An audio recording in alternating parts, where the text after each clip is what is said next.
ဒါကတော့ကမ္ဘာပေါ်ကအသက်ရှင်ဆုံးအိမ်သာပါထုံးစံအတိုင်းပဲအသက်ရှင်မှုကိုဦးစားပေးပြီးကျန်းမာရေးအတွက်ဂရုတစိုက်စီစဉ်တက်တဲ့နေတာလန်နိုင်ငံကတော့သက်ရှင်မှုအလုံးရဲ့ဗဟုချက်ဖြစ်တဲ့အများသောအိမ်သာတွေကိုအစစ်မီနည်းပညာနဲ့သူတို့ရဲ့အတွေးခေါ်ကိုပေါင်းစပ်ကဒီလိုမျိုးပြုလုပ်ခဲ့ပါတယ်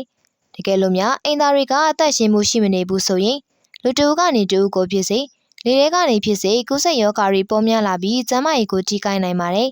ဒီအိမ်သားရဲ့နီးစနစ်ကတော့အခုမြင်နေရသလိုမျိုးအိမ်သားကိုအသုံးပြုပြီးလူကထသွားလိုက်တာနဲ့သူ့အလိုလိုတပတ်လဲသွားပြီးတော့တက်ရှင်တဲ့အိမ်သားခွက်ကအစားထိုးဝင်ရောက်လာမှာပါ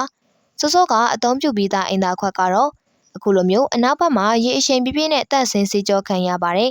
ဒါရင်မကသေးပဲလေချောက်ကန်ဆက်ပါထည့်ထားပေးပါသေးတယ်ကျန်းပြင်းရဲ့အောက်ဘက်ကိုလည်းအငြိကြီးနဲ့တကွာအမိုက်ဒရိုက်တွေရှိနေခဲ့ရင်ကင်းစင်သွားအောင်လို့ရေပိုက်တွေကိုအပြပြနဲ့လွတ်ထားပေးပါတယ်ဒါကြောင့်မို့လူတယောက်ကထသွားလိုက်တာနဲ့အသက်နီးနီးတန်းဆင်နေတဲ့နေရာလေးတစ်ခုပြန်ဖြစ်သွားစေပါတယ်ဒီလိုအိမ်သားနဲ့မြန်မာနိုင်ငံကအများသောအိမ်သားတွေကိုရှင်းကြည့်မိရင်ပြည်သက်တို့ရောဘယ်လိုမျိုးခံစားမိကြပါသလဲနော်